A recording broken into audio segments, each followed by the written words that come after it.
a partir de estos momentos en Educando con el Ajedrez. Una hora con todo sobre el ajedrez, beneficios, tips y mucho más del mundo de los escaques. Aquí en Educando con el Ajedrez, con César Ramírez y Daniel González en la conducción. Empezamos con Educando con el Ajedrez. Bienvenido, Leoncio. Bienvenido, Leoncio. Hola, Daniel y César, encantado de estar con vosotros. Me encanta hablar con gente de ese país que tanto quiero, donde tengo buenos amigos y donde también me han tratado cuando he estado por ahí. Sí, te hemos tenido por ahí. Bien. Y seguramente habrás probado el rico cevichito. Es uno de los platos característicos de Perú. Leoncho, se habla bastante de los factores positivos que inciden en los niños, sobre todo en los niños en la etapa escolar, del ajedrez, la importancia de la escuela, pero todavía falta, entonces, ¿qué está faltando ese empuje para que ya las escuelas, de manera ya, digamos, oficial, se incorpore el ajedrez dentro de las escuelas? Y ahora con este nuevo impulso que ha tenido el tema online, ¿qué está faltando, León? Bueno, yo puedo hablar desde la experiencia que tengo de conocer a fondo los lugares donde el ajedrez educativo está funcionando bien. Dejando aparte Armenia, que es un país demasiado especial, diría yo, porque en Armenia el ajedrez como deporte es tan popular o más que el fútbol y por tanto tiene bastante lógica que sea una asignatura obligatoria en las escuelas. Pero, insisto, dejando a Armenia como en una especie de división de honor, los siguientes países donde el ajedrez educativo está funcionando mejor son España, Hungría, Argentina y Uruguay. Entonces, ¿qué es lo que tienen en común?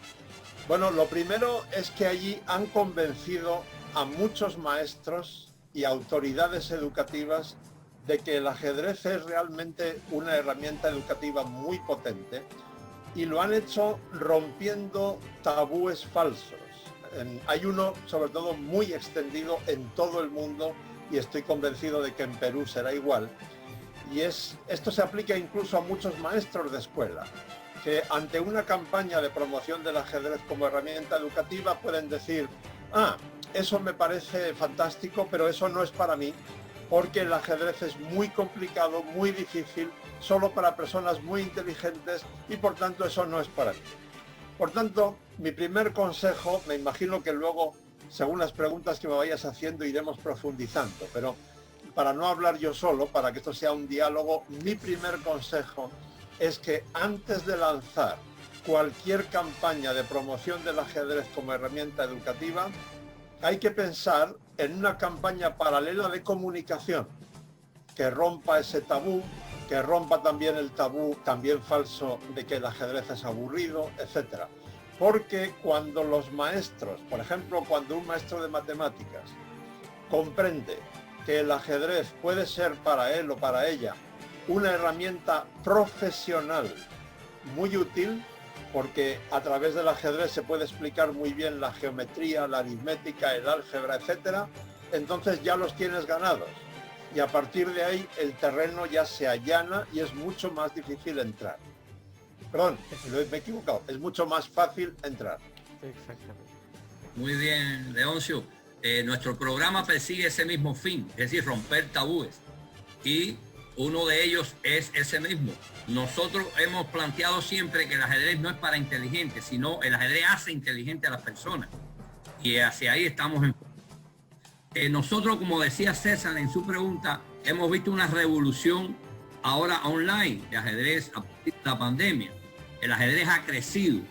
Y yo, desde mi perspectiva, considero que esto puede ayudar a desarrollar el ajedrez en las escuelas como asignatura por el tema de los costos también, porque disminuye mucho los costos y las plataformas, hay varias plataformas que se pueden explotar y eso puede ayudar a mejorar el ajedrez en las escuelas. ¿Usted considera que esta utilización de las plataformas puede darle un impulso a este propósito? Sí, porque esto tiene mucho que ver con que el ajedrez deportivo y el ajedrez educativo son vasos comunicantes. Es decir, esto que voy a decir ahora suele ser difícil de asumir por muchos ajedrecistas, sobre todo los ajedrecistas que se dedican a la enseñanza del ajedrez y que pueden pensar, a veces piensan de hecho, que gente como yo somos en realidad sus enemigos. Parece que les vamos a quitar el pan, porque lo que propugnamos nosotros es que el ajedrez se introduzca prioritariamente, no solo, pero prioritariamente, en horario lectivo impartido por maestros de escuela y no por ajedrecistas. Sin embargo, esa creencia de que gente como yo somos unos enemigos de los instructores de ajedrez es totalmente errónea, porque cuando mi plan sale bien, los mayores beneficiados son los instructores de ajedrez. Y pongo un ejemplo muy fácil de entender. Supongamos que introducimos el ajedrez como herramienta educativa en horario lectivo impartida por maestros de escuela en todo el Perú. Solamente, o sea, como consecuencia de eso, el 100% de los niños peruanos van a ser alfabetizados en ajedrez. Van a entender las bases, los fundamentos más esenciales del ajedrez. No van a saber más que eso, pero eso sí. Por tanto, con que solamente el 3% de ese 100% se sienta atraído por el ajedrez competitivo, el número de alumnos que van a querer inscribirse en las clases extraescolares de ajedrez, en el club de ajedrez más cercano o en la federación de ajedrez se va a disparar. Es decir, la mejor manera de promover el ajedrez como deporte es precisamente introducirlo masivamente como herramienta educativa, porque además de ese modo estás llegando a las familias, a las madres y padres, a los medios de comunicación, a los gobiernos, y por tanto también para las federaciones deportivas de ajedrez conseguir patrocinadores sería mucho menos difícil que ahora. Y por tanto ese creo que es el camino. Y enlazando con tu pregunta, pues obviamente el hecho de que se esté promoviendo mucho el ajedrez como deporte a través de internet, porque es el único deporte de todos los reconocidos por el Comité Olímpico Internacional junto con el bridge, que es mucho más minoritario, que se puede practicar por internet, pues es muy beneficioso, porque eso nos da, digamos, nos completa el círculo.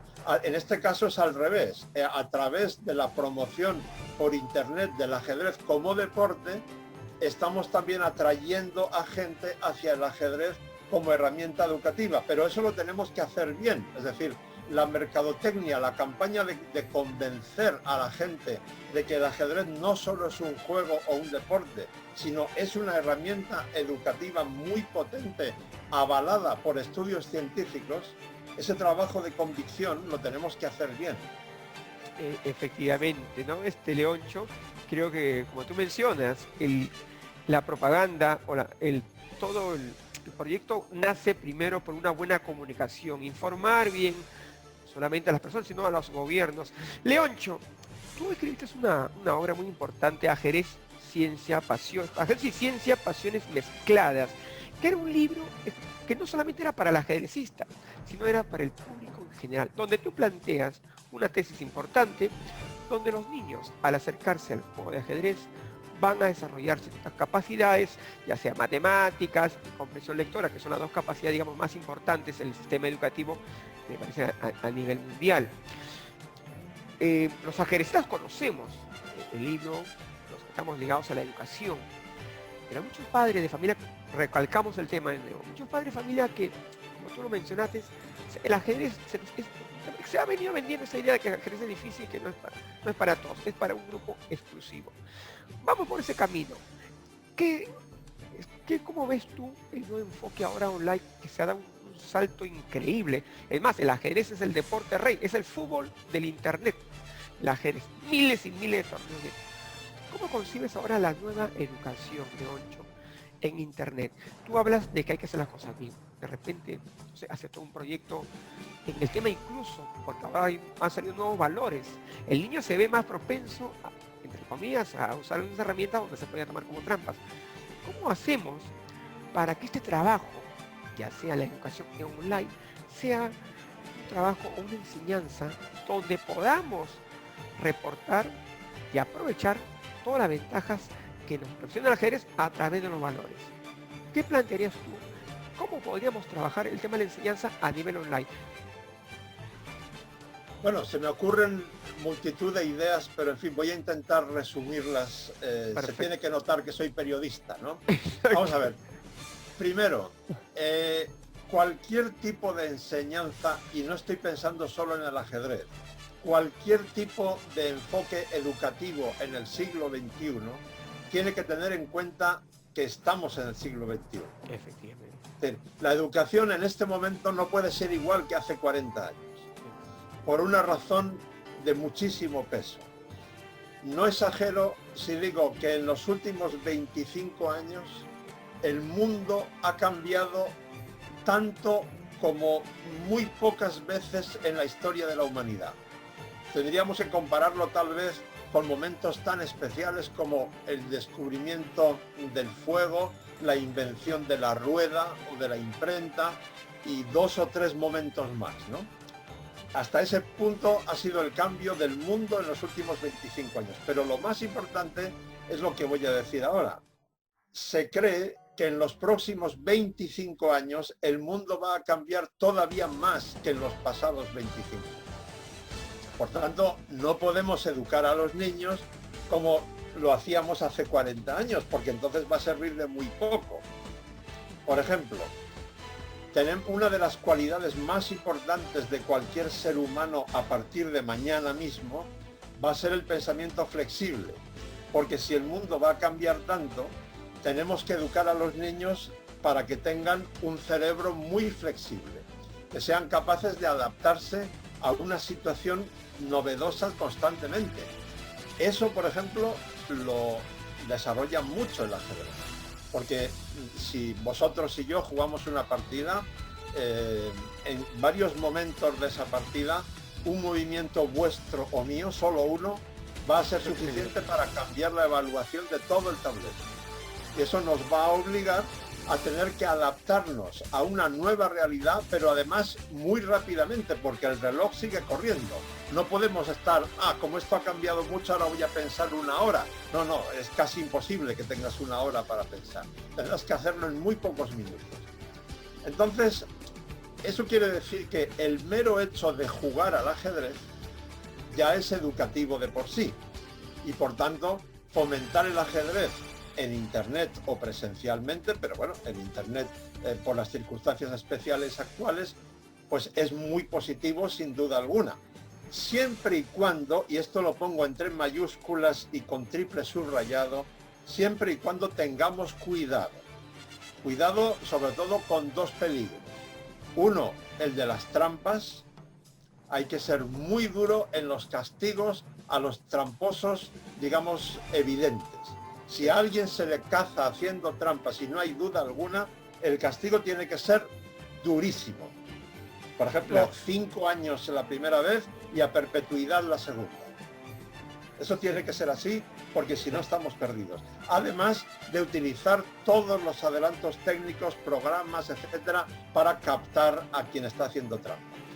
Que el segundo peligro que tenemos es que los padres o los entrenadores presionen a los niños como si fueran jugadores profesionales y pongan por delante el resultado, las victorias, sobre la formación de la persona a través del deporte del ajedrez. Un niño no es un jugador profesional, entonces no se le debe someter a una presión brutal. Además, eso va a ser contraproducente como jugador y también como persona. Entonces, esos son los 2 peligros. Si se cuidan bien esos 2 peligros, entonces, bueno, internet y también el ajedrez presencial puede ser muy útil porque ya es formativo de por sí. Ahora bien, se han hecho estudios científicos que establecen con bastante claridad, por ejemplo, uno realizado hace unos 8 o 9 años en la Universidad de La Laguna, en la isla de Tenerife, en las Islas Canarias de España, donde se comparó a 3 grupos.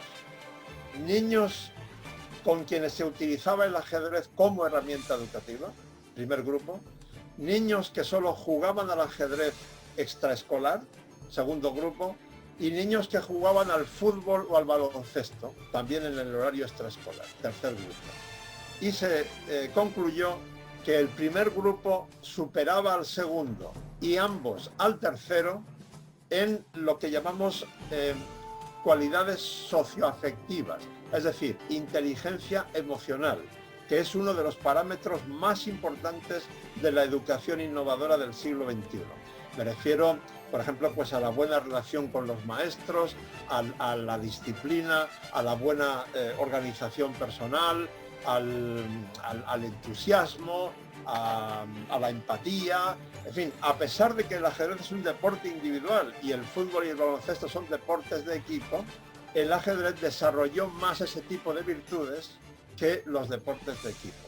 Por tanto, la conclusión de esto es: el mero hecho de jugar al ajedrez, siempre y cuando se haga adecuadamente, sin los peligros que he dicho antes, es ya educativo de por sí, pero es mucho más educativo emplear el ajedrez específicamente como herramienta educativa.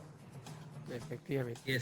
Ya como usted ha mencionado, Leoncio, hay varios países que están logrando sus resultados en el tema del ajedrez ya dentro de la currícula escolar. Y usted mencionó, bueno, el caso de Armenia, que es un caso muy específico por el apoyo gubernamental, pero bueno, aquí en América, el caso argentino, Uruguay, Cuba también lo está aplicando. Ahora, mi pregunta es la siguiente. Nosotros de este programa estamos tratando de impulsar, porque tenemos que sensibilizar. Y hay una labor de sensibilidad que usted hace muy bien, que al final queríamos que nos hablara sobre ese tema, ¿no? Pero ahora en este momento, ¿a qué quería referirme? La FIDE debe programar, y nosotros queremos impulsar eso de este programa, y usted nos puede apoyar como miembro de la Comisión de Ajedrez Educativo de la FIDE, de que sea un evento con las características, que sea por equipo y que se representen las escuelas, las instituciones educativas, que una institución educativa de un municipio bien pequeño se vea representada a nivel nacional, a nivel internacional, como escuela. Y eso logra sensibilizar a la escuela, sensibilizar a los profesores y sensibilizar al Ministerio de Educación de ese país. Y por supuesto ahí viene ya el apoyo. Pero nos hemos desarrollado mucho en el ajedrez individual. Y para nosotros, educativo, tenemos que darle un enfoque ya de colectivo. ¿Qué nos puede usted decir sobre esta idea y cómo nos puede apoyar en ella? Bueno, tengo muy buenas noticias en ese caso. Vamos a ver, si hablamos de la FIDE en concreto, efectivamente yo soy consejero de la Comisión de Educación de la FIDE y ahí en las últimas reuniones que hemos tenido hemos hablado de este tipo de reflexiones que usted, Daniel, acaba de hacer muy bien. Y efectivamente hay algún proyecto por ahí, pero hay otro proyecto que está fuera de la FIDE, pero donde yo tengo mucho que ver, que encaja exactamente con lo que usted ha dicho. Desde hace un año yo soy comisario de España para la Expo Universal Dubai 2020, que ya no va a ser 2020, sino que será 2021 por la pandemia. Exacto. Entonces, eso se debe a que el gobierno español ha decidido conectar la imagen internacional de España con la inteligencia a través del ajedrez. Hay razones de mucho peso para ello, porque los árabes traen el ajedrez a España en el siglo IX. En España nace el ajedrez moderno tal como se juega ahora, que se diferencia sobre todo del ajedrez arábigo, porque la dama pasa a ser la pieza más importante del tablero. Los españoles son quienes llevan el ajedrez a América. Ya sé que los colonizadores españoles llevaron bastantes cosas negativas a América, pero llevaron algunas positivas, y entre ellas, sin duda alguna, el ajedrez también, ¿no? Entonces, y ahora, como decía antes, España está en la vanguardia mundial en aplicaciones educativas, sociales y terapéuticas del ajedrez, y es el país más activo del mundo en cuanto al número de torneos internacionales. En ese contexto, como una de las actividades previas a la Expo de Dubái, estamos organizando un torneo mundial escolar de ajedrez por internet. Hemos ampliado el plazo de inscripción porque debido a la pandemia hay muchas escuelas que tienen serios problemas de coordinación interna. Entonces tenemos ya escuelas inscritas de más de 50 países unos 100, casi 200 equipos ya registrados y hemos ampliado el plazo unos 2 meses más a partir de este momento. Entonces, cualquiera que ponga en internet, en Google, por ejemplo, torneo mundial escolar por internet Expo Dubai, enseguida irá a la página oficial donde están todas las bases, el boletín de inscripción, etcétera. Eso está abierto a todas las escuelas del mundo. Las condiciones que hay que cumplir pues son muy básicas. Obviamente hay que tener una línea de internet que sea un poco sólida, ¿no? Claro, porque si la línea falla, pues difícilmente podemos jugar por internet. Pero en fin, cualquier escuela de cualquier rincón del mundo que tenga una línea de internet relativamente sólida, de buena velocidad, puede participar. No hay límite de número de escuelas por país ni nada de eso. Entonces, bueno, está abierto y yo les invito a entrar ahí porque es realmente muy interesante. Aparte de eso, los 10 equipos que mejor lo hagan en la fase previa serán invitados con todos los gastos pagados a la Expo de Dubái para jugar la fase final allí. De manera que creo que es muy interesante. No, sí, es más, las escuelas que yo trabajo, ya de chicos, ya estamos organizados para escribirnos. Ha causado mucha expectativa y efectivamente un viaje a España, porque el evento va a ser en España, ¿no? En el Expo de Dubái 2021. No, la fase final será en Dubái, en Emiratos Árabes Unidos.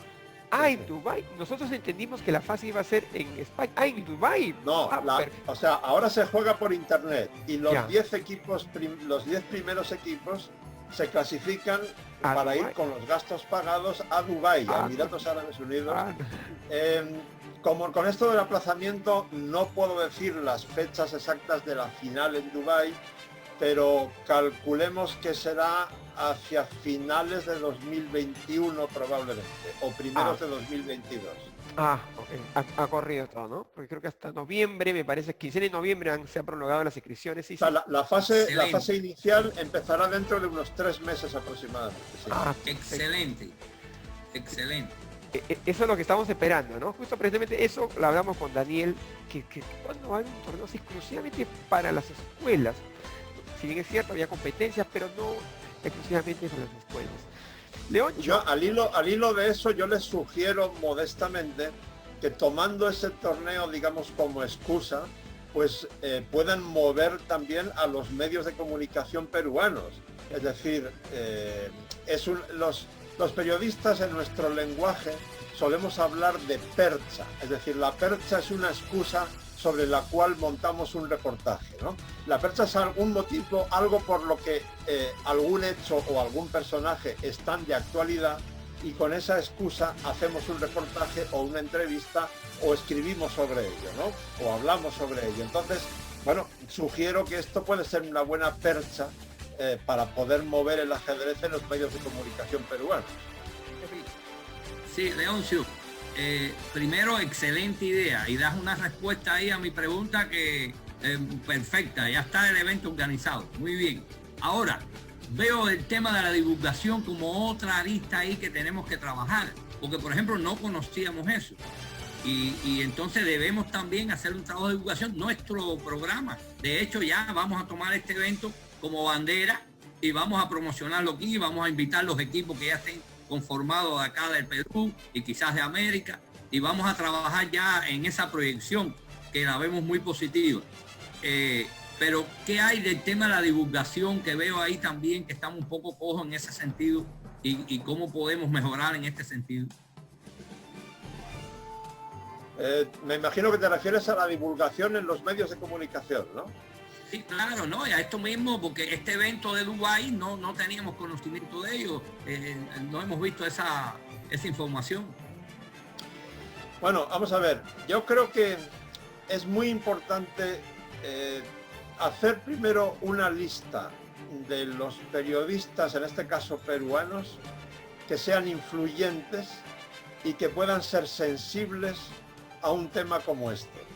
Porque a veces por ejemplo, hay periodistas de deportes que son sensibles a este tipo de cosas, pero me imagino que en Perú, al igual que en España, la inmensa mayoría de los periodistas que se dedican a deportes están poco menos que obsesionados con el fútbol y poco más. Y a veces son, digamos, más bien renuentes a meterse en este tipo de terrenos. Entonces puede haber otros periodistas que sean de deportes pero con una mentalidad, digamos, más amplia, o que no sean de deportes pero sí sean sensibles a esto que estamos hablando, ¿no? Es decir, yo puedo decir que que el ajedrez es como una mina de oro, repleta de oro. Yo llevo 37 años sacando oro de esa mina, y todavía me queda un montón de oro por sacar. Lo que yo hago es extraer el oro, pulirlo un poco y presentarlo al público, ¿no? ¿Qué quiero decir con esto? Bueno, hay poquísimas actividades humanas que tengan 1500 años de historia documentada. Para cualquier periodista que lo sea, que tenga la vocación de periodista, cuando escucha esta frase que yo acabo de decir, inmediatamente piensa en cuántas historias interesantes han pasado en 1500 años. ¿Cuántos personajes fascinantes hay en 15 siglos para escribir o hablar sobre ellos? Cambiamos el ángulo. Vamos a hablar sobre las conexiones del ajedrez con diversas ramas de la ciencia que yo expongo en mi libro, el de Ajedrez y Ciencia, Pasiones Mezcladas. Es decir, la conexión del ajedrez con la pedagogía, la psicología, la psiquiatría, la informática, las matemáticas, etcétera, etcétera, es enorme. La medicina incluso, en fin, podríamos seguir, ¿no? Entonces, ahí hay un montón de reportajes interesantes. Los informáticos más brillantes del mundo, desde Alan Turing y Claude Shannon a finales de los años 40 del siglo pasado, eligieron el ajedrez como campo de experimentación de la inteligencia artificial. Y ese proceso siguió hasta que Deep Blue derrotó a Kasparov en 1997. Y lo que IBM y otras grandes compañías de informática han aprendido desde el ajedrez, lo han aplicado después en otros campos de la ciencia. Y ahora mismo se está aplicando también en la inteligencia artificial que intenta combatir el coronavirus o encontrar remedios contra el coronavirus. Entonces, bueno, son todos temas fascinantes, ¿no? Lo que hay que hacer es presentarles todas estas posibilidades a periodistas que sean de calidad y a poder ser que sean influyentes, que lo que ellos digan tenga una gran repercusión. Y eso puede ser una de las labores más importantes que debemos hacer más allá, o sea, evidentemente esto debe ser a la vez que convencemos a las autoridades educativas, a los maestros, a los madres y padres, etcétera, ¿no? Efectivamente. León, hablar del ajedrez es hablar de los valores. ¿Sabes? ¿Sí? Hablar de los valores. Muchas veces se piensa que un campeón mundial pues es un tipo raro, una especie de máquina del deporte, del ajedrez, pero a veces, o sea, los que conocen a fondo, como tú has tenido la oportunidad de conocer a muchos campeones mundiales, ex campeones mundiales, hay anécdotas que han resaltado y se ha visto a la persona en sí. Cuéntanos qué pasó en el año 1997 en esa exhibición que se iba a dar Kasparov en unas circunstancias por internet. Justamente creo que venía de haber perdido con la máquina. Pasó, estaba ahí Miguel Naidoo. Cuéntanos, porque fue una demostración de que Kasparov no era exactamente una máquina, sino era una persona de carne y hueso con mucho valor. Sí, has elegido un buen ejemplo, una muy buena anécdota que más allá de lo que tenga de, digamos, de sensibilidad, es también muy útil para demostrar lo que tú indicas, ¿no? Debemos partir de la base de que un gran campeón de cualquier deporte tiene que tener algo de inhumano, entre comillas. Es decir, si tú tienes que ganar y ganar prácticamente todos los días, tienes que parecerte a una máquina en algunas cosas. Pero eso no quiere decir que la imagen que Kasparov pueda dar generalmente, o que daba, sobre todo cuando estaba activo como deportista, sea fiel a cómo sea él, digamos, en las distancias cortas, ¿no? Y esto es un buen ejemplo. Efectivamente es el año 97 y mi periódico El País, que en ese momento empezaba a tener su versión digital en internet, y que el ajedrez estuvo desde el minuto 1 en esa versión digital, como estuvo desde el primer día en el periódico en papel, organiza una exhibición de simultáneas de Kasparov desde Madrid contra diversas ciudades del mundo, donde había una serie de ajedrecistas jugando partidas contra Kasparov simultáneamente. Estábamos en un teatro de Madrid, yo era el presentador, estaba en el escenario con Kasparov, ya le había presentado a él, y entonces teníamos en la primera fila de los espectadores como invitado especial a Miguel Naidoo, una persona a quien, si ustedes no lo conocen, no conocen su biografía, les animo fervientemente a que la lean despacio, sin prisa, porque es digna de una película de Oscar. Entonces tenemos allí a Miguel Naidoo, que en ese momento tenía ya 80 y... ahora no me acuerdo cuántos, pero en fin, era 15 días antes de 87, que él muriera. 87, vale. 87 años, eran 2 semanas antes de que él muriese en Málaga, en el sur de España. Entonces yo lo presento y lo llamo al escenario, y entonces la gente se pone de pie y se pone a aplaudir. Y entonces Kasparov, que estaba en el otro extremo del escenario, en el lado contrario al de las escaleras, viene corriendo donde estaban las escaleras, y entonces agarra a Naidoo de las 2 manos y lo sube, lo eleva prácticamente en volandas al escenario, y le da allí un abrazo. Y bueno, los espectadores que aún no se habían puesto de pie ya se ponen todos de pie, y están aplaudiendo como un par de minutos a los dos allí abrazados. Y fue, bueno, uno de esos momentos, primero, que no olvidaré jamás, y segundo, que te dificultan mucho tu tarea profesional, porque yo estaba casi llorando de emoción allí y tenía que seguir hablando. Entonces, claro, a veces solo no es sencillo, ¿no? Exactamente, es un momento emocionante, ¿no? Sí. Muy interesante, hay muchos ejemplos de los valores del ajedrez. Como bien decías, hoy recientemente se están viendo muchos. No sé, la última fue el gesto que tuvo Magnus con el chino, que fue la conexión, y él entregó la otra partida para jugar en igualdad de condiciones, ya un evento importante con sus premios en metálicos. Y cómo tuvo ese gesto, lo tuvo Capablanca, todos los campeones mundiales de una forma u otra lo han tenido.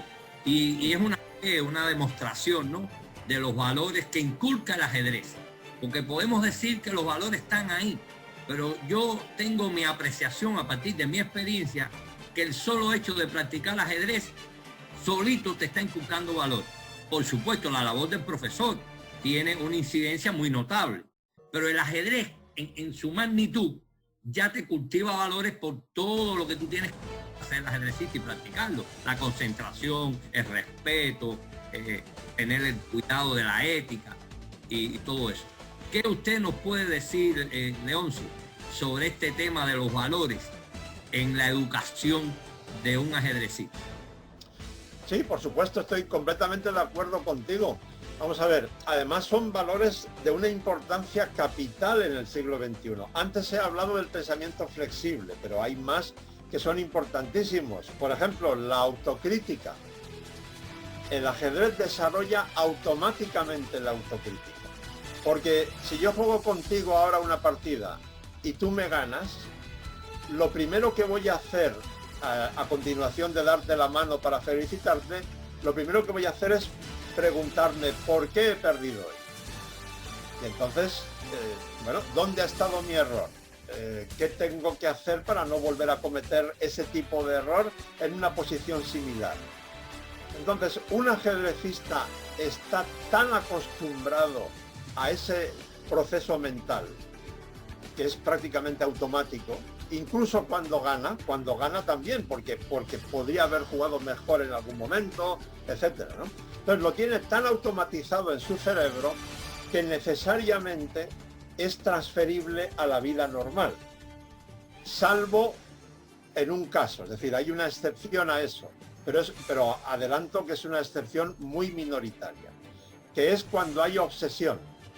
Si un ajedrecista está obsesionado con el ajedrez y en su vida no hay nada más que ajedrez, pues entonces no hay dónde transferir lo que el ajedrez le enseña.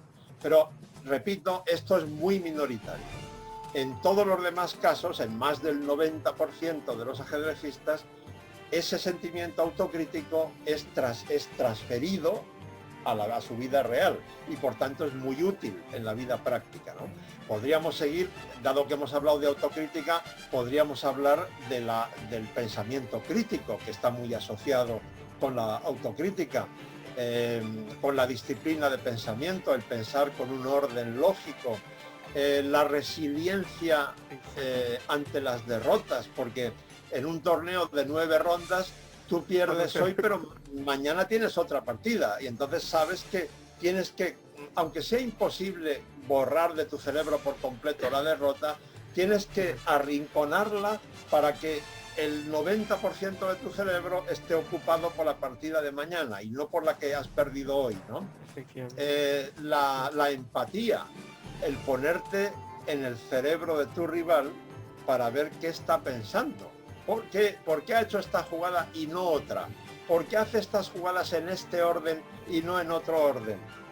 Estas cosas son claramente aprovechables en la vida real. Por eso, esta pregunta tuya, Daniel, me recuerda a la conversación que he tenido con César justo antes de que entrásemos en conexión y empezásemos a grabar, ¿no? Él me decía, a veces el problema es que nuestros interlocutores aquí en el Perú nos dicen, no, pero ¿para qué queremos el ajedrez? Ya tenemos las matemáticas y la literatura y el no sé qué. Hombre, pero vamos a ver. En primer lugar, el ajedrez es un juego. Y, por tanto, el ajedrez nos permite, desde el punto de vista educativo, practicar o aplicar el famoso lema de aprender jugando y jugar aprendiendo. Para los niños, incluso también para los adultos, que no deberíamos dejar de jugar nunca, en mayor o menor medida, pero sobre todo si hablamos de niños, el juego es algo muy serio, pero muy, muy serio. A los niños no les puedes quitar el juego porque entonces estás haciéndoles un daño tremendo. Entonces, si para ellos el juego es algo muy serio y nosotros somos capaces, por ejemplo, de enseñarles gran parte de la geometría, del álgebra o de la aritmética a través del ajedrez como si estuvieran jugando, es obvio que durante esas horas de matemáticas esos alumnos van a estar mucho más atentos a lo que diga el profesor que si el profesor utiliza métodos clásicos mucho más duros de asumir, de digerir para los alumnos, ¿no? Por eso yo pongo tanto énfasis. A veces me dicen, pero el ajedrez tiene que ser asignatura obligatoria. Digo, no corras tanto, no corras tanto. Vamos a ver, no tiene por qué ser asignatura obligatoria, al menos no en una primera fase. Porque el gran problema de que sea asignatura obligatoria es que imaginaros que vosotros dos, César y Daniel, sois sendos directores de escuelas. Y entonces yo os he convencido de que el ajedrez es una herramienta educativa maravillosa. Pero entonces me vais a hacer la pregunta del $1.000.000.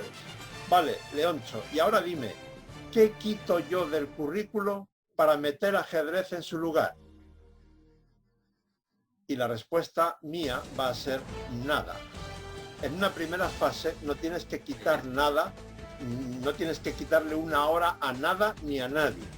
Porque si tú formas a tus maestros, a los normales, que son profesionales de la pedagogía, en el ajedrez como herramienta educativa, para lo cual bastan muy pocas horas, los talleres que yo doy con mi compañera profesional Lorena García, que es probablemente la mejor del mundo en ajedrez e inteligencia emocional, suelen ser de 8 o 10 horas. Con ese bagaje, los maestros ya tienen el arsenal mínimo necesario para empezar a trabajar el ajedrez como herramienta educativa.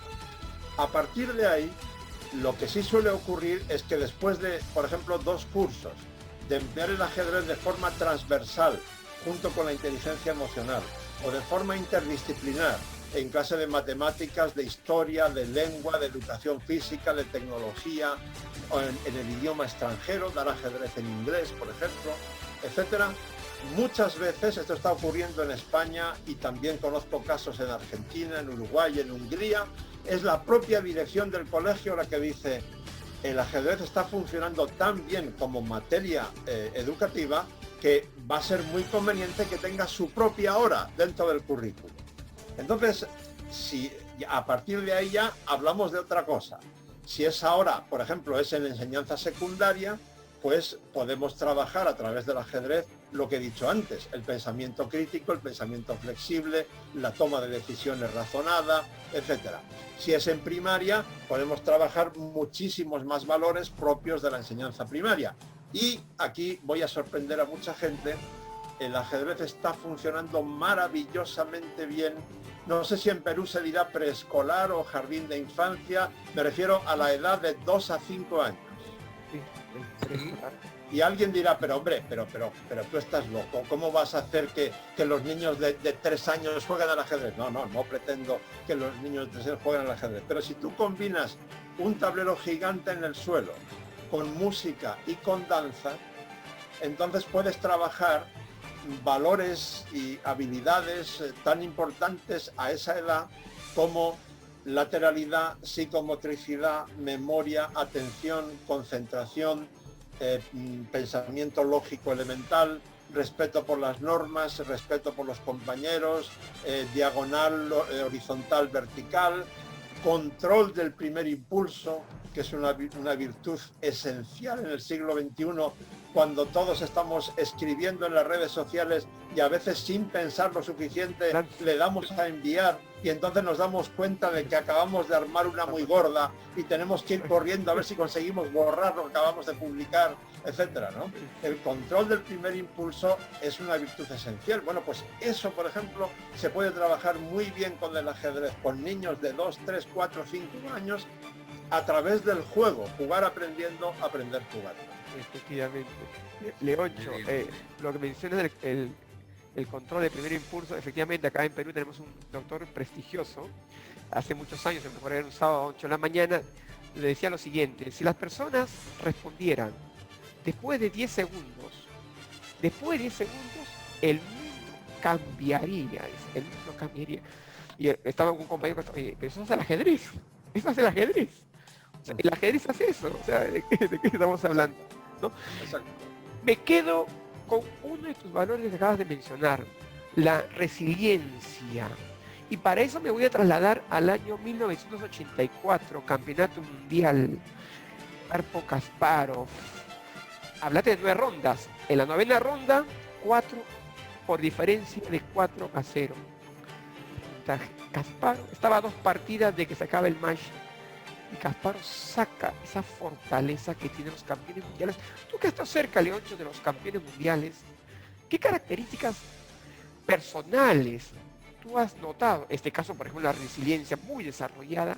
¿Qué características tú has notado que nuestros niños, nuestros jóvenes, nosotros como docentes, como profesores, podemos trabajar no solamente para tener unos campeones del ajedrez, sino unos campeones de la vida?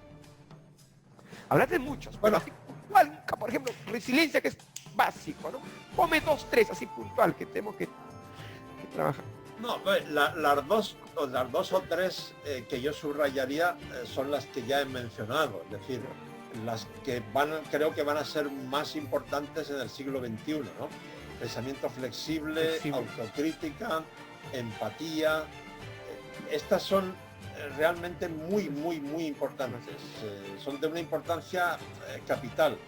Hay muchas más que también he citado y hay otras muchas, es decir, la lista de cualidades que se pueden desarrollar a través del ajedrez es realmente larguísima. Sí, efectivamente. Y suele coincidir, de hecho, en mis conferencias, a veces, esto fue una idea de una compañera mía, de Marta Amigó, suelo llenar la pantalla de un montón de palabras de letra muy pequeña, ¿no? Y entonces digo a la audiencia, digo, esto que acabo de hacer es lo que un conferenciante no debe hacer jamás. que es llenar toda la pantalla de letras, que además casi ustedes no pueden ni leerlas. Entonces, ¿por qué lo he hecho? Bueno, lo he hecho para crear un efecto. Esto que ustedes ven en la pantalla es el resumen de los valores y cualidades que todo maestro o maestra español debe promover con su trabajo cada día de acuerdo con la ley de la educación española. Pero si cambiamos la ley de educación española por la peruana, por la surafricana, por la islandesa o por la australiana, seguramente la pantalla seguiría siendo muy parecida, porque los valores que los maestros deben promover son casi idénticos en casi todo el mundo. Y resulta que un porcentaje muy grande de esos valores se desarrollan a través del ajedrez. O se pueden desarrollar si lo maneja un profesional de la educación apropiadamente, ¿no? Por ejemplo, viéndolo desde otro enfoque, hay un psicólogo famosísimo, Howard Gardner, de la Universidad de Harvard, que ha ganado muchos premios, sobre todo por su teoría, exacto, de que no tenemos una sola inteligencia, tenemos 7 u 8. Al principio dijo que 7, luego añadió otra. Bueno, pues prácticamente todas se pueden desarrollar a través del ajedrez. Es decir, la lógico-matemática, la lingüística, la visoespacial, la... ¿cómo se llama? La de pensar hacia adentro y hacia afuera. Intrapersonal y extra. Exacto, exacto. Esas dos, la corporal, la corporal y la musical, si utilizamos este método que he dicho antes de combinar ajedrez con música y danza en el tablero gigante. Es decir, prácticamente todas las inteligencias de Gardner se pueden desarrollar a través del ajedrez, ¿no? Entonces, bueno, a ver cuántas otras actividades pueden ser tan potentes como herramienta educativa. Mira, me estáis recordando una cosa. Estoy tan convencido de esto ya que en mis conferencias desde hace un par de años hago trapecio sin red. Es decir, cuando llego a ese momento de poner un ejemplo en el escenario de cómo utilizar el ajedrez con los niños de 2 a 5 años, cuando termino de explicarlo, me voy al extremo del escenario y digo, a ver, por favor levanten la mano, ya sé que casi todos ustedes son maestros de escuela, díganme quiénes están especializados en la etapa preescolar de 2 a 5 años. Entonces levantan la mano X número de personas, digo, bueno, ahora díganme, ¿conocen ustedes alguna otra herramienta educativa tan potente como el ajedrez para todo lo que acabo de explicar para niños de esa edad? Y un porcentaje altísimo de respuestas dice, la única actividad que puede estar a ese nivel es la música. Pero claro, en el ejemplo que yo he puesto resulta que están combinadas. El ajedrez y la música están perfectamente combinadas. Entonces, bueno, yo he dado ya conferencias a más de 30.000 docentes de unos 30 países y todavía nadie me ha dicho algo, digamos, negativo hacia esa pregunta, ¿no? Efectivamente. Así es, refiriéndose, Leoncio, a las inteligencias múltiples, se que solo desarrollaba el ajedrez 5. Y yo siempre fui de la teoría que las 8 estaban desarrolladas en el ajedrez. Porque la inteligencia musical, tú tienes que grabar todas las letras de las canciones. Para ser autor de canciones, también compositor, tienes que tener una imaginación y el ajedrez te ayuda a desarrollar todas esas cualidades. Y siempre defendí las 8 inteligencias que el ajedrez desarrolla y en eso fundamento mis tesis, ¿no? Para convencer a los colegios y demás con el tema del ajedrez y los beneficios que brinda en la formación integral de los niños. Leoncio, hay un mito que el cerebro está explotado al 10%. Se plantea que no, pero bueno, el mito se mantiene. El ajedrez viene a ser esa herramienta que viene como a despertar las neuronas. Es decir, ya resumiendo todo lo que hemos conversado, se puede demostrar que el ajedrez es la herramienta por excelencia que viene a estimular las neuronas. Por eso usted lo ha planteado muy bien, porque lo he escuchado. Estuve en Venezuela cuando usted dio una conferencia en Venezuela, creo que fue la última vez que estuvo en Venezuela, no sé si en Cojedes, creo que fue, y no, Cojedes, bueno, allá estuvo usted en un torneo internacional, usted fue invitado, torneo en memoria a un maestro internacional, y habló mucho del Alzheimer, el tema de cómo el ajedrez previene el Alzheimer, y es a partir, ¿no?, del ejercicio neuronal que provoca el ajedrez. ¿Cómo me puede fundamentar? Y que usted la explicación la da muy profesional y muy convincentemente, porque entonces el ajedrez también es importante para la tercera edad. Es decir, ya no solo estamos hablando del ajedrez, estamos hablando de ajedrez educativo, pero también ajedrez también para la tercera edad, cómo nos beneficia también el ajedrez en este segmento del ser humano. Sí, tiene razón, Daniel. Este es un tema importantísimo porque afecta potencialmente al 100% de los seres humanos. Es decir, la buena noticia es que cada vez vivimos más. La esperanza de vida tiende a aumentar. España es el país más longevo del mundo junto con Japón en este momento, pero en todos los países desarrollados la esperanza de vida es cada vez mayor y eso es maravilloso. Pero, y este pero va con mayúsculas, el problema que tiene eso es que cuanto más años vivamos, más riesgo tenemos de padecer alguna demencia. Y sobre todo la peor de todas, que es algo terrible, no tanto para quien la sufre, sino sobre todo para quien cuida al paciente, que es el mal de Alzheimer, ¿no? Entonces, yo me di cuenta de que ahí podía haber una conexión hace ya bastantes años, cuando leí que lo primero que ataca el Alzheimer es la memoria y la concentración. Y entonces yo dije, bueno, la memoria y la concentración son dos de los campos donde más trabaja el ajedrez. Y empecé a hablar con neurólogos. Y efectivamente me dieron la razón, empecé a investigar más y empecé a encontrar estudios científicos.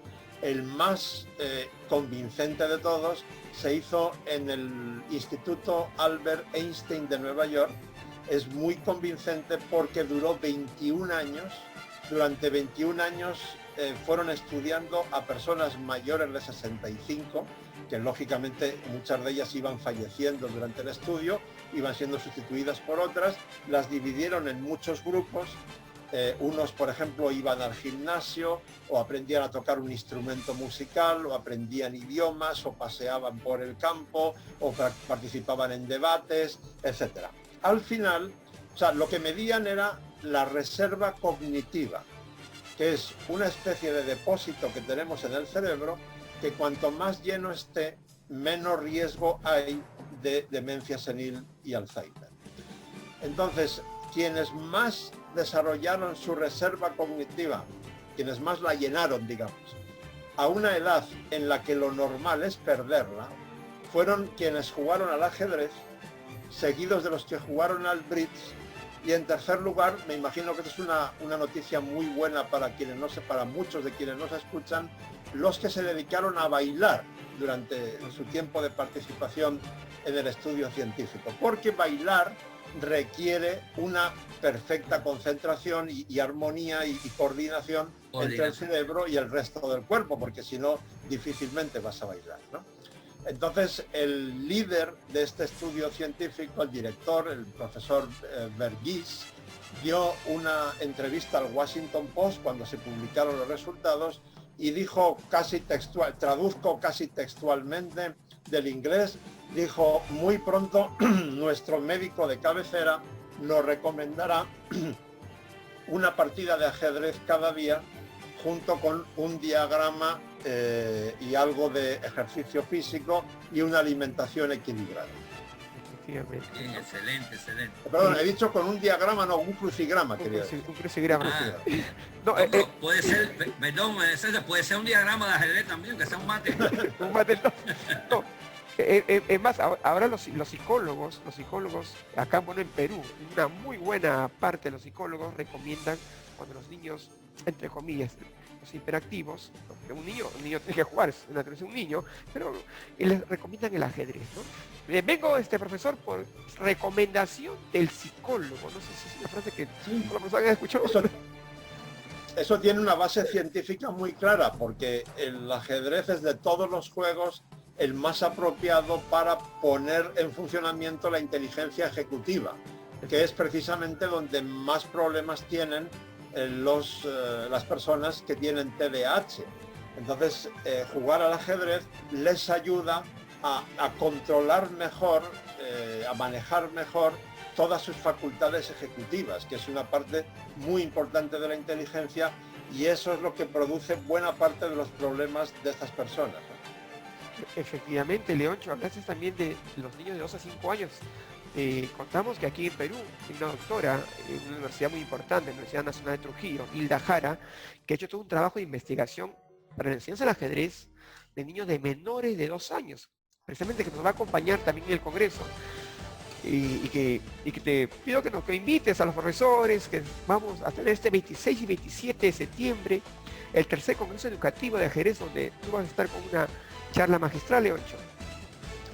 Bueno, en primer lugar quiero ampliar un poco lo que acabas de decir, porque si no, muchos de nuestros escuchantes van a decir, pero ¿cómo menores de 2 años? Pero esto ya es imposible. Digo, no es tan imposible. Vamos a ver. En los primeros colores que reconoce un bebé son el blanco y el negro. Y por tanto, el tablero de ajedrez puede ser muy apropiado para trabajar desde esa idea. Segundo, a los 2 años, a los niños les gusta mucho poner en orden y clasificar. Y por tanto, todo lo que sea trabajar seriación y clasificación es algo muy importante cuando uno educa a niños de 2 años. Y con las piezas de ajedrez y el tablero, tú puedes hacer cantidad de ejercicios de seriación y clasificación. Y eso lo sé muy bien, no solo porque lo he estudiado profesionalmente, sino porque lo practico con mi nieto, que tiene 2 años en este momento. Entonces, lo que hace esta señora de Trujillo, pues está muy puesto en razón, sin duda alguna. No tengo el gusto de conocerla, pero seguro que es muy interesante y seguro que funciona. En cuanto al Congreso en general, bueno, yo creo que en el mundo en el que vivimos en este momento, necesitamos que la gente en general piense más, porque así conseguiremos que las personas que mandan, que tienen poder, piensen más también y sobre todo que piensen mejor. Y esta pandemia es un ejemplo muy claro de lo que digo. Por desgracia, cada vez tendemos a pensar menos y peor, por el tipo de vida que llevamos tan acelerada, por la desigualdad creciente en muchas partes del mundo, por múltiples motivos que ahora sería muy largo de explicar. Pero es un hecho, no lo digo solo yo, lo dicen eminentes filósofos como Sloterdijk, por ejemplo. Cada vez pensamos menos y peor. Entonces, ¿qué mejor? ¿Por qué he dicho lo de la pandemia es un buen ejemplo? Porque desde hace muchos años, una serie de científicos de primer nivel nos estaban advirtiendo de que la principal amenaza para la humanidad en este momento ya no es el terrorismo islámico, sino los virus. Y resulta que nadie, absolutamente nadie, ningún gobierno del G20 ha hecho el más mínimo caso a las advertencias de los científicos que nos lo estaban diciendo. Bien, ¿qué mejor entonces, si queremos promover que los niños piensen y que piensen correctamente, que un juego que consiste básicamente en pensar? Y más aún en una región del mundo como Latinoamérica, que es básicamente emergente. Ya sé que estoy generalizando mucho, porque no es lo mismo un país que otro, pero si lo tomamos como región, es una zona muy emergente del mundo y por tanto es una zona idónea para que promovamos un juego avalado por muchos estudios científicos que consiste en pensar. Por tanto, este congreso pues responde perfectamente a todo ello y creo que va a ser muy interesante. Así que si ustedes tienen algún tipo de interés conectado con todo lo que he dicho, no duden en inscribirse. Efectivamente. Muchas gracias, Leoncho, por tu tiempo, por estar aquí, por pues dar las pautas. Bueno, creemos. Una pregunta sí, a ver, Daniel, Leoncio. A ver, Daniel, Sí. vamos. Hay un tema ahí, Leoncio, que es muy llamativo en usted, de todo lo que lo hemos seguido a través de los años y que lo admiramos por su constante apoyo al ajedrez educativo, al ajedrez en sentido general, pero hay algo que ocurrió en el año 1983, que un maestro FIDE con 2 normas de maestro internacional le hacen una propuesta y cambia su vida. Y yo quisiera, porque yo no he podido cambiar mi vida, León. Porque yo no he podido. ¿Cómo cambió León de ser un jugador de ajedrez al periodismo a partir de que le un periódico de ella para que cubriera los matches de Kasparov y Zoltan Rivli y Vasily Smyrlov, eventos muy importantes en esa época de candidato, y cómo fue que usted aceptó y de ahí cambió su vida para esta importante labor que realiza hoy el ajedrez? Bueno, se dieron una serie de circunstancias, así resumiendo mucho. Efectivamente yo estaba a punto, era ya maestro FIDE, iba a ser pronto maestro internacional porque tenía 2 normas de las 3 necesarias y supongo que hubiera terminado siendo gran maestro. Pero ya para entonces me había dado cuenta de que la vida de un gran maestro tiene su lado bueno, pero también su lado malo. Bueno, salvo que seas evidentemente una estrella mundial, pero me refiero a un gran maestro normal, ¿no? A mí no me atraía nada la idea de tener que ganar hoy para poder comer mañana.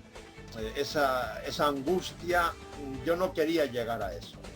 Al mismo tiempo, había descubierto que una vocación, digamos, dormida en mí, que era que me gustaba mucho escribir las crónicas de los torneos que yo jugaba para la revista Jaque.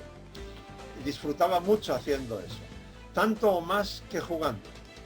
Entonces se dio la casualidad de que las semifinales del torneo de candidatos Kasparov-Korchnoi y Smyrlov-Rivli van a ser en Londres. Y yo tengo unos amigos en Londres que me pueden dejar una cama gratis. Por tanto, la estancia me va a salir gratis. Y el viaje de Bilbao a Londres directo no era muy caro. Entonces me dirijo a un periódico del País Vasco, Deia, y les propongo ser su enviado especial ahí. Bueno, les hace gracia la cosa y me dicen que sí. Entonces, el momento más importante es cuando yo voy en el avión, estoy volando ya de Bilbao a Londres y yo voy obsesionado por una idea. ¿Cómo voy a conseguir que cuando un lector normal esté hojeando el periódico mientras desayuna por la mañana, llega a deportes y ve fútbol, ciclismo, pelota vasca, baloncesto y ajedrez? Y bueno, ¿y cómo voy a conseguir que en ese momento no pase la página rápidamente y lea la crónica de ajedrez? Yo sabía que no lo iba a conseguir si hablaba de la defensa siciliana, porque entonces solo me iban a leer los muy aficionados al ajedrez, pero yo quería llegar al otro público, al que no sabía nada de ajedrez. Entonces, bueno, hay que tener un poco de suerte en la vida, ¿no? Yo llego a Londres, me voy al hotel donde estaban los séquitos de los jugadores, empiezo a husmear un poco por los pasillos y me encuentro una escena que me enciende todas las bombillas de mi cabeza, ¿no? Veo a miembros del séquito de Korchnoi hablando muy amigablemente con miembros del séquito de Kasparov.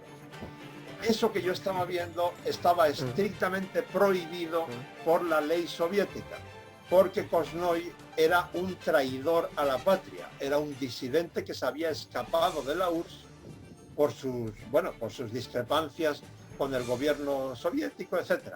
Y por tanto, la ley soviética prohibía taxativamente que un ciudadano soviético como Kasparov o sus allegados hablasen amigablemente con traidores, ¿no? Entonces dije, bueno, aquí esta es la historia que yo tengo que contar. Y entonces escribí rápidamente en mi primera crónica, que se tituló "En el ajedrez sí hay distensión este-oeste", en referencia a la Guerra Fría, que todavía no había terminado, entre la Unión Soviética, Estados Unidos, etcétera, etcétera, ¿no? Bueno, eso gustó muchísimo, primero a mis jefes, luego a mis lectores, y bueno, ahí empezó mi carrera como periodista especializado en ajedrez. Qué bien. Bueno, hoy tuvimos suerte nosotros de tenerlo usted aquí. Quizás somos unos leoncitos ahora en América, el león y unos leoncitos y unos pichones aquí. Cachorritos. Efectivamente. Una vez más recalco el agradecimiento, Leoncho, por estar aquí, para acompañarnos. Y pues este programa busca eso, ¿no? Que despertemos conciencias, si hay políticos que todavía, instituciones que todavía, no sé que ellos sí saben, sino que quizás después de esto creo que el impulso va a ser muy importante. Bueno, ya nos vemos en el Congreso, Leoncho, y Daniel, un saludo. Y además de vernos... Leoncio. Sí. Sí, Gracias a vosotros, he estado muy a gusto con vosotros, saludo a todos los oyentes y bueno, además de vernos en el Congreso, ojalá nos podamos ver más temprano que tarde en ese país que tanto quiero, Perú, donde tengo muy buenos amigos, pero que hasta ahora he visitado apenas fugazmente en 2 ocasiones, en sendos viajes relámpago, así que me gustaría mucho que nos viéramos por ahí con más calma, más temprano que tarde. Hasta pronto. Tenemos un gran maestro emblemático, maestro Kiko Granda. Es amigo suyo, Granda, ¿no? Sí, por supuesto. Julio Granda es uno de los personajes más fascinantes que yo he conocido en mi carrera profesional. Sí, cantador. Muchas gracias. Muchas gracias, Leoncio. muchas gracias a todos los amigos que nos siguieron en revista. Hasta pronto. Hasta el próximo domingo, amigos. Gracias, Leoncho. Hasta luego. Hasta aquí llegó Educando con el Ajedrez. Gracias por acompañarnos. Nos encontramos el próximo domingo a las 10 de la mañana por los canales de Peón 8 Rey.